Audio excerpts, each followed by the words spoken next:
Hello students, Atlas गुरु की class में मैं आप लोगों का स्वागत करता हूं और आज मैं एक विशेष एरिया का टॉपिक डिस्कस करने जा रहा हूं। जैसा कि आप लोग जानते हैं कि मैं अपने प्रत्येक लेक्चर में कुछ एरिया विशेष के टॉपिक डिस्कस करता हूं जहां से प्रश्न प्रायः पूछे जाते हैं और आने की संभावना बनी रहती है। मेरी ये छोटी छोटी वीडियो आप ज़रूर देखें। यहाँ से प्रायः यूपीएससी में या स्टेट पीसीएस जो भी आप दे रहे हैं, विशेष रूप से UP PCS, BPSC, MP PCS, even Rajasthan, यहाँ से प्रश्न जो पूछे जाते हैं, यहाँ पर आप देखोगे इस रीजन जो मैं डिस्कस कर रहा हूँ इस टॉपिक से मिलेगा ही मिलेगा। अब जरा आगे बढ़ाते हैं, हम लोग देखते हैं कि हमारा टॉपिक क्या है। बच्चों में उत्सुकता होगी कि sir what the topic exact today. Exactly the topic is today important mountains and hills of peninsula India, यानी प्रायद्वीपीय भारत के महत्वपूर्ण पर्वत एंड पहाड़ियाँ। आप एक खास बात जानते ही हैं कि प्रायद्वीपीय भारत जो है हमारा, it cover near about 49% total area of India. Bharat का लगभग 49% एरिया में फैला हुआ है। न सिर्फ सबसे बड़ा है बल्कि भारत का सबसे पुराना भूखंड है। सभी लोग जानते हैं। ये थोड़ा मैं फीचर्स इसी के आधार पर यहाँ के करेक्टर आपको समझ में आएंगे। और भारत का सबसे पुराना भूखंड होने की वजह से यहाँ पे दो बात दिखाई देगी कि ये जो उच्चावच यहाँ पे यानी कि जो पहाड़ियाँ मिल रही हैं, यह प्राचीन आग्नेय चट्टानों की बनी होंगी, प्राचीन कुछ अवसादी चट्टानों की बनी होंगी जो भी प्राचीन, क्योंकि itself this region is a one of the oldest region. जब ये खुद एक बहुत पुराना भाग है तो यहाँ की जो भू संरचना की विशेषता होगी, यानी कि चट्टानों की जो विशेषता होगी, वे सामान्यतः पुरानी होंगी। और जब चट्टानें पुरानी होंगी तो ऐसे में विशेष रूप से खनिज संसाधनों की दृष्टि से बहुत ही रिच होंगी, है ना। दीज आर सम फीचर्स जिसके बेस पर यहाँ की पहाड़ियों को कई बार पेपर में पूछा जाता है। क्यों भाई? क्योंकि जब भी पहाड़ियाँ पुरानी होंगी, खनिज होंगे, तो यानी संसाधन की दृष्टि से महत्व होगा। फिर एक बात और भी है, चूंकि ये पूरा रीजन बहुत ही पुराना है, इसका मतलब है अपर्दनकारी अपक्षयकारी शक्तियों ने निरंतर लंबे समय तक करोड़ों सालों से निरंतर काम किया, तो इन पहाड़ियों को काट छांट के बहुत ही छोटी छोटी पहाड़ियों में, बहुत ही कम ऊंचाई वाली पहाड़ियों में बदल दिया। तो ये बहुत लंबी नहीं है, परंतु कुछ एक उसमें लंबी माउंटेन रेंज के रूप में भी मिलती हैं। जैसे आप कह सकते हैं विंध्यन रेंज, सतपुड़ा रेंज, ये विशेष रूप से या पश्चिमी घाट। इसके अलावा ज़्यादातर जो है वो छोटी छोटी है। चलिए हम लोग देखते हैं भाई। बच्चों, जब भी प्रायद्वीपीय भारत में हम लोग जाएं और वहाँ पर घूमें, मतलब अध्ययन करें, तो सबसे पहले हम ये देख लें कि डायमेंशन कौन कौन से हैं प्रश्न के। ये सबसे ज़रूरी है, क्योंकि बच्चे कई बार इसी को नहीं ध्यान दे पाते। तो ऐसे में ज्ञान के साथ ऑब्जेक्टिविटी नहीं आ पाती है कि किस डायमेंशन से प्रश्न आएगा, उसको हम किस तरह से सोचें। ये पहाड़ियाँ हैं, 3-4 डायमेंशन बहुत क्लियर है जहाँ से प्रश्न आते हैं। पहला, फर्स्ट, पहाड़ी और किस राज्य में स्थित है। एक तो डायमेंशन ये है कई बार, जैसे मान लिया पंचमलाई हिल्स कहाँ हैं, पालनी हिल्स कहाँ हैं, शिवराय जवादी हिल्स कहाँ हैं, ये कई बार प्रश्न आए हुए। या उनकी चोटियाँ, ये जो पहाड़ियाँ हैं इनकी कई बार चोटियाँ हैं। मैंने एक अलग से विशेष वीडियो में ये सारा मैंने डिस्कस किया हुआ, शायद आप लोगों ने देखा भी होगा, है ना। उम्मीद करता हूँ, नहीं तो आप लोग फिर से उसको देखिएगा, चैनल पर जाइएगा, और वहाँ पर मैंने प्रायद्वीपीय भारत की प्रमुख चोटियों को विशेष रूप से डिस्कस किया। सेकंड चोटी, थर्ड, जैसा मैंने पहले भी कहा कि ये जो पहाड़ियाँ हैं प्राचीन कठोर चट्टानों की बनी हुई हैं, प्राचीन चट्टानों की बनी हुई हैं, इसीलिए यहाँ पे देखेंगे अधिकांश में बहुत बड़ी मात्रा में खनिज वगैरह पाए जाते हैं। विभिन्न प्रकार के खनिज इसमें मिलते हैं, इसी वजह से इनका संसाधन की दृष्टि से महत्व है। इसका मतलब उसमें पाया जाने वाला कौन सा खनिज है, कई बार उससे भी जोड़ के पूछा जाता है। ठीक है। और चौथा, जैसे मान लो एग्जाम्पल बता दो, जैसे सपोज यहाँ मैंने डिस्कस किया बादाम पहाड़ी।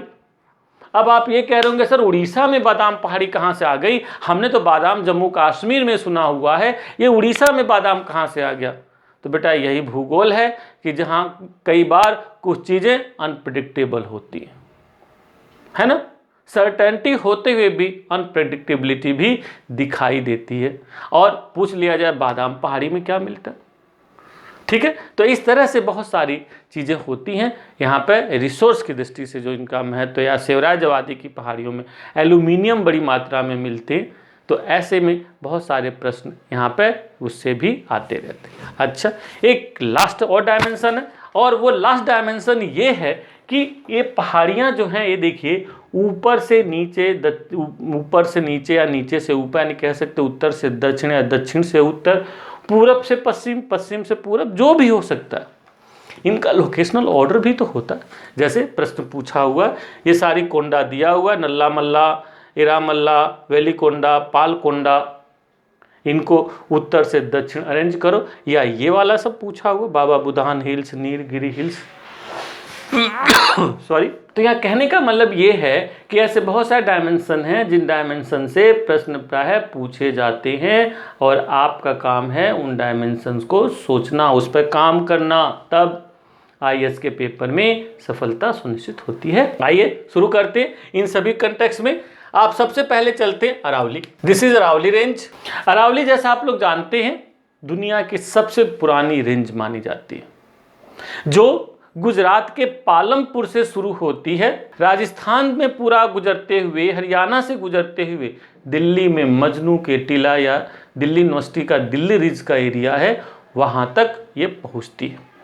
और माना जाता है कि यह दिल्ली के बाद धीरे धीरे जमीन में समा जाती है और ये पहुंच जाती है विशेष रूप से शिवालिक तक, हरिद्वार तक पहुंच जाती है। और यह गंगा नदी और सिंधु नदी के बीच में या सतलज नदी के बीच में वाटर डिवाइडर का काम करती है, यानी कि ऐसे ऊपर उठ गया है तो पानी इधर चला जाएगा और गंगा के मैदान का पानी इधर चला जाएगा, ठीक है। तो इस तरह से यह एक महत्वपूर्ण पर्वत श्रेणी देखी जाती है। चूंकि एक प्राचीन पर्वत श्रेणी है तो विभिन्न प्रकार के खनिजों से भरी हुई है। विशेष रूप से इसमें उत्तम किस्म के मार्बल मिलते हैं, कई जगहों पर लाल बलुआ पत्थर मिलते हैं, जिप्सम मिलता है, अन्य बहुत सारे खनिज यहाँ पर मिलते हैं। इस पॉइंट ऑफ व्यू से ये बहुत ही इंपॉर्टेंट है, आप लोग ध्यान रखना। देन यहीं पाओगे गिरनार पहाड़ी, गिरनार हिल्स गुजरात में है, और गिरनार नेशनल पार्क आप लोगों ने सुना होगा, अभी हाल में चर्चा में थी भी। यहाँ पे कई सारे शेर मर भी गए थे कुछ कारणों से, तो हो सकता है ये पूछ दिया जाए। इसकी सबसे ऊंची चोटी मैंने पहले बताया था गोरखनाथ है, और यहीं पर इंडिया का और विश्व का एक बहुत ही महत्वपूर्ण नेशनल पार्क गिर नेशनल पार्क है, जिसमें एशियाटिक लोयन पाए जाते हैं, आज भी जिंदा हैं, ठीक है। तो इस तरह से इसको आप लोग ध्यान रखना। देन वहीं पर आप देखोगे विंध्यन रेंज विशेष रूप से एमपी में मिलती है, और यह एक महत्वपूर्ण रेंज के रूप में जानी जाती है। यह एक स्कार्पमेंट का उदाहरण, स्कार्पमेंट वाला खड़ी दांत वाला है ना। और वहीं पर सतपुड़ा है, विंध्यन सतपुड़ा, दोनों विशेष रूप से ब्लॉक माउंटेन्स के उदाहरण माने जाते हैं। और विंध्यन रेंज में विशेष रूप से जब आप देखोगे तो इसमें लाल बलुआ पत्थर और चूना पत्थर की बहुत अधिक प्रधानता पाई जाती है, और इसी कारण से यह सीमेंट उद्योग के लिए, बजरी वगैरह जो बनती है, कंक्रीट वगैरह बनती है, इन सब के लिए बहुत ही उपयोगी है, ठीक है। सतपुड़ा रेंज, इसको ध्यान रखना। देन वहीं पे उसी का एक्सटेंशन सतपुड़ा का मैकाल रेंज, इसको भी आप ध्यान रखना, मैकाल रेंज। और जब आप यहीं पे आप जाते हैं झारखंड में तो रामगढ़ और राजमहल की पहाड़ियाँ मिलती हैं। ये दोनों पहाड़ियाँ भी प्राचीन काल हैं। राजमहल विशेष रूप से ज्वालामुखी की क्रिया से, ब्लास्टिंग प्रोसेस से बनी हुई है, सो इसीलिए इसमें यह भी खनिज की दृष्टि से बहुत ही महत्वपूर्ण याद रहेगा।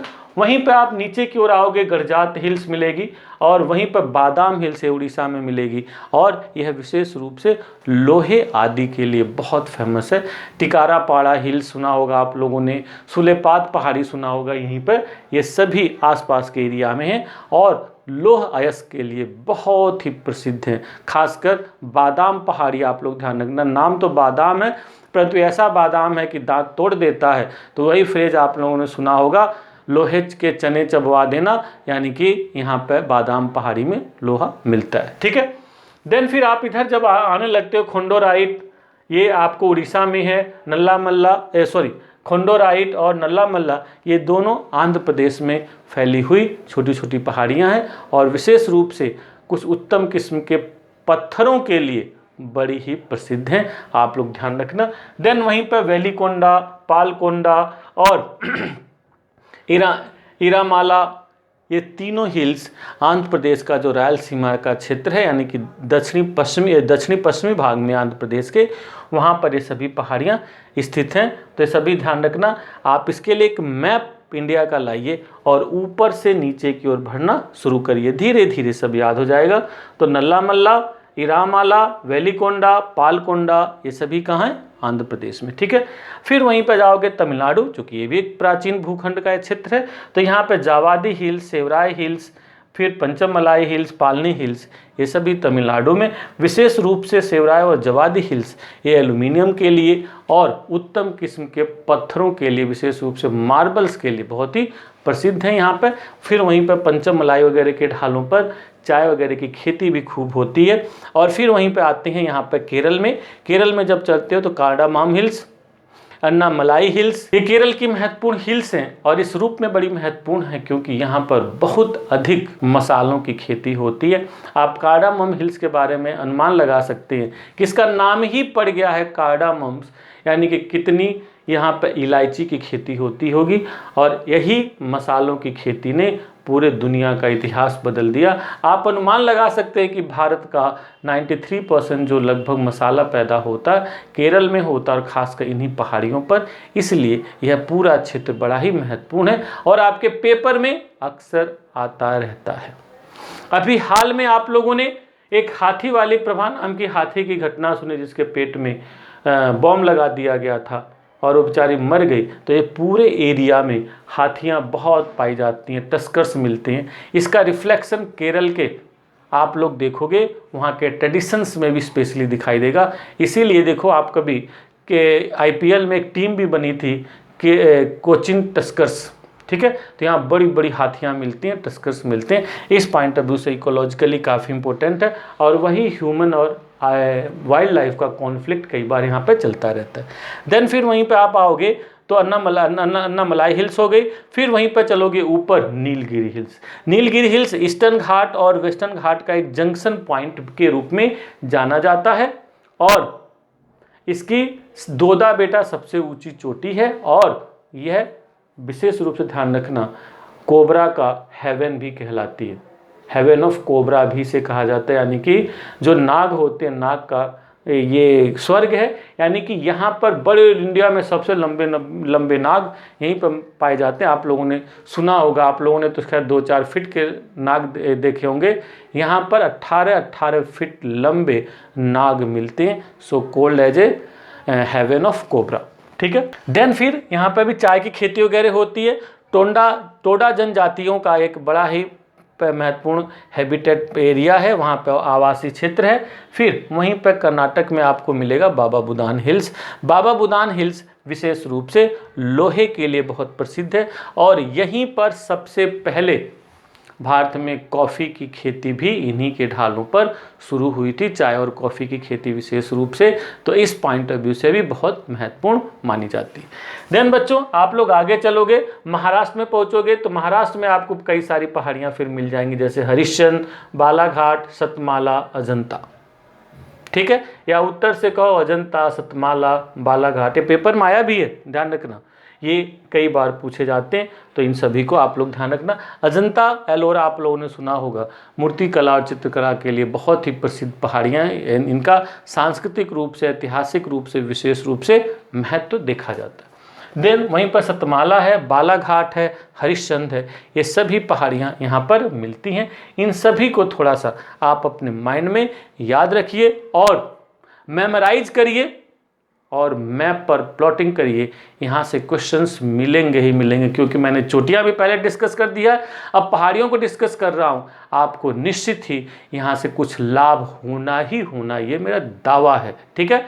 तो इसी के साथ मैं अपनी वाणी को विराम देना चाहता हूँ और आगे फिर हम लोग मिलेंगे और फिर बहुत सारी बातों पर चर्चा करेंगे, ठीक है। Okay bye, thank you.